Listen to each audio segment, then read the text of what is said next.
भाई ड्रेस ला दो ना शाम को खेलने के लिए। इसीलिए कहता हूँ बच्चों को तो स्कूल भेजना ही नहीं चाहिए। बच्चों को स्कूल भेजो तो कॉपी किताब का खर्चा, वर्दी का खर्चा, अब खेल कूद और ड्रेस ला दो ना। गले में लटका के मर क्यों नहीं जाती कमबख्त? तेरी माँ मर गई थी, तू भी मर जा, पीछा छूटेगा। एक लड़का है किसी तरह पाल लूंगा। अरे कहाँ से लाऊं मैं तेरे लिए? 5 साल से तनख्वाह के नाम पर एक घेला भी नहीं बढ़ा। जब भी बढ़ाने की बात की तो मालिक तालाबंदी की धमकी देता है, गुंडों से पिटवाता है। और एक तरफ ये है खिलौने चाहिए, किताबें चाहिए, ये चाहिए, वो चाहिए। चलो बासन मान, हरामजादी स्कूल जाएगी। जाऊंगी जाऊंगी जाऊंगी।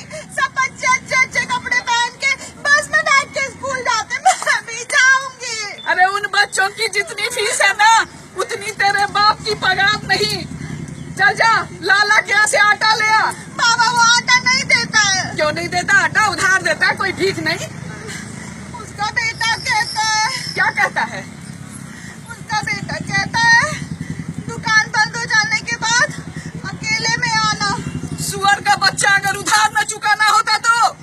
और एक दिन बाबा की फैक्ट्री में तालाबंदी हो गई। कल तक जो लाल झंडा और यूनियन को गाली देते थे, आज वही हाथ में झंडा लिए चिल्लाते हैं, हड़ताल हमारा नारा है, संघर्ष हमारा नारा है। हड़ताल हमारा नारा है, हड़ताल हमारा नारा है, हड़ताल हमारा नारा है।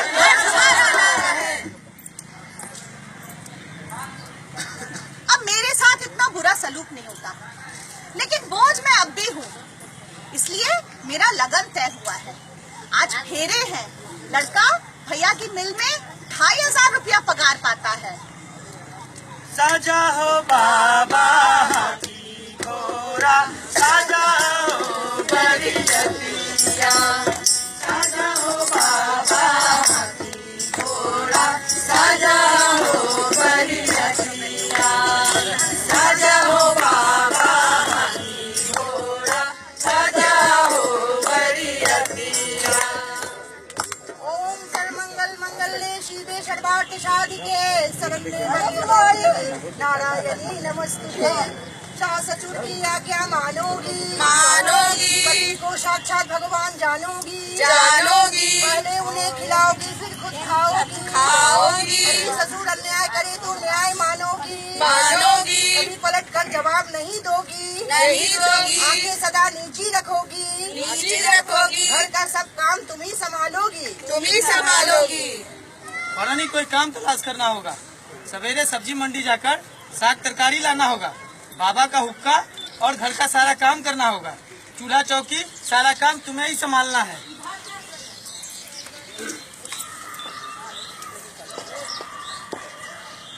सुनो, इस घर में तुम काम करने आई हो, आराम करने नहीं। सास ससुर का पूरा ख्याल रखोगी और घर का सारा कामकाज तुम खुद संभालोगी, समझी? तथास्तु। इस तरह गृहस्थी के जीवन में पिसते पिसते 8 बरस बीत गए।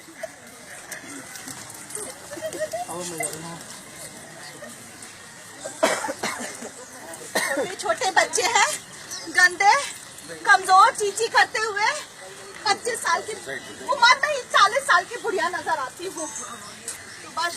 मुँह अंधेरे जाती हूँ, घर का सारा कामकाज खत्म करके चक्की पर जाती हूँ गेहूँ साफ करने। दोपहर में आके सारा काम खत्म करके फिर चक्की पर जाती हूँ। ससुर जी के मरने के बाद से मेरा पति शराबी हो गया है, दिन रात गाली गलौज करता है। खाने में भी नाम दर्ज है उसका। मुन्ना क्यों बोला? अरे जाग गया तुम्हारे दहाड़ने से। तो उठा कर बाहर फेंक सुअर के बच्चे को। क्या होगा इन सुअर के बच्चों का? इनकी पढ़ाई लिखाई का कोई प्रबंध नहीं, दिन भर आवारों की तरह घूमते हैं। बड़े होकर अपने बाप पर ही जाना है इन्हें। बड़े होकर कहाँ जाएंगे? नौकरी की तलाश में कहाँ कहाँ भटकेंगे? मैं हमेशा की अकेली, हमेशा की खामोश, किसके सहारे जीऊंगी? चक्की से जवाब मिल गया तो किसके दरवाजे पर जाऊंगी? हे भगवान, अब तू ही कुछ कर। अरे भगवान क्या कर लेगा? उसे क्या पड़ी है तुम्हारी तरफ देखने की? उसे तो सेठ जी का बंगला पसंद है और सेठानी भी गोरी चीती है। साला भोग भी अंग्रेजी बोलते क्या लगाता होगा। अरे क्यों उल्टी सीधी बातें करे हो? इसी कारण तो घर का ये हाल है। मंदिर जाते भले मानस की तरह रहते तो आज घर की शकल ही कुछ और होती। साली हरामजादी जमान लगाती, आदमी को कोई भी चैन नहीं। उधर फैक्ट्री में सुपरवाइजर की भोगो और घर में तेरी दान दहेज के नाम पर तो तेरे बाप को साफ सुन गया था। तो बेटी क्यों सी ठिकाना नहीं। चलो उठ, चल घर का काम धाम कर हरामजादी। उठ। बाप के, भाई के और खाविंद की ताने तिश्नों को सुनना सदा, बच्चे जन्ना सदा, भूखे रहना सदा, करना मेहनत हमेशा कमर तोड़कर। और भी बहुत से जुल्म सितम औरत के हिस्से आते हैं। कमजोरी का उठा फायदा गुंडे भी उससे सताते हैं, दारोगा वो नेता बेटा दूर से ही सब तकते, क्योंकि रात के अंधेरे में वो यही सब करते हैं। औरत की हालत का ये तो जाना माना किस्सा है। और झलकियां आगे देखो जो जीवन का हिस्सा है। मैं औरत का एक और रूप हूँ। स्कूल पास किया है मैंने, घर वालों को बहुत मुश्किल से मनाया है कॉलेज में जाने के लिए। वहीं जा रही हूँ दाखिला करने के लिए। ट्रिंग ट्रिंग, नेक्स्ट अगले कैंडिडेट को अंदर भेजो। नमस्ते सर। गुड मॉर्निंग कहो। कहाँ से फटीचर सब उठकर चले आते हैं। Oh please battle. तुम्हारे कागजात? Physics, chemistry, mathematics, biology, Hindi, what's all this? हमारे यहाँ तो लड़कियों को होम साइंस में, इंटीरियर डेकोरेशन में, टेलरिंग वगैरह में ही दाखिला दिया जाता है। अब तुम्हारा क्या होगा? जी सर मुझे गुड मॉर्निंग सर। सर मुझे दाखिला कर लीजिए सर, मैं फिजिक्स पढ़ना चाहती हूँ सर। लेकिन लड़की हो के आप फिजिक्स पढ़ना क्यों चाहती हो?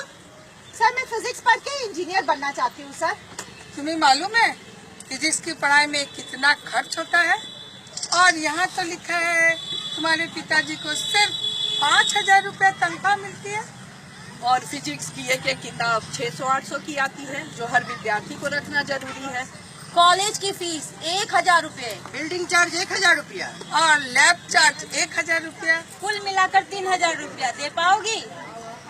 जी सर कुछ ना कुछ करने की जरूर कोशिश करूंगी सर। सर मैं ट्यूशन पढ़ा के दे दूंगी सर। ट्यूशन पढ़ाओगी? ट्यूशन पढ़ाओगी तो अपनी पढ़ाई कब करोगी? और फेल हो जाओगी तो कॉलेज को बदनाम करोगी।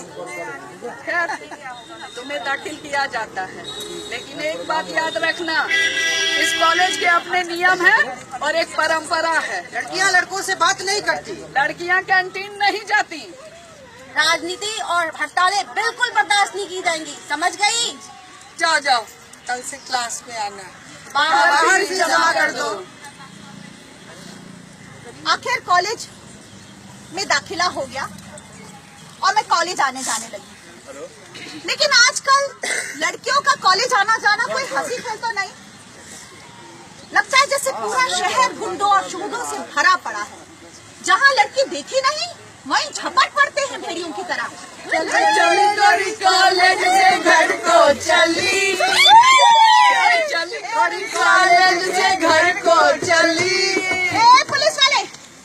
पुलिस वाले खड़े खड़े दांत क्या निकाल रहे हो? कुछ कहते क्यों नहीं इनको? ए छोरी, तमीज से बात कर।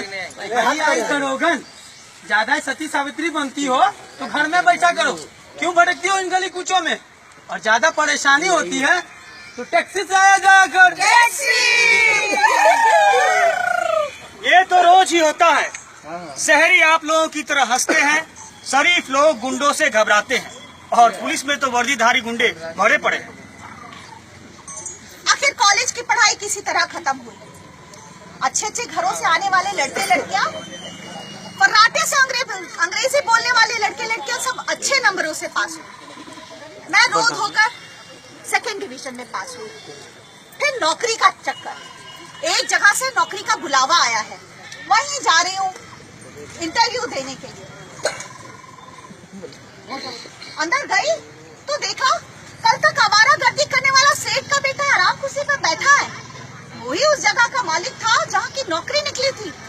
लेकिन मैं समझ नहीं पाई कि वो इंटरव्यू लेने वाला मेरी डिग्री में दिलचस्पी रखता है या फिर मुझ में।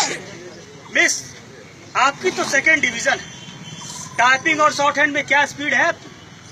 जी टाइपिंग शॉर्ट हैंड तो नहीं आती मुझे सर। फिर क्या आता है? दफ्तर के कामकाज का 15 साल का अनुभव है?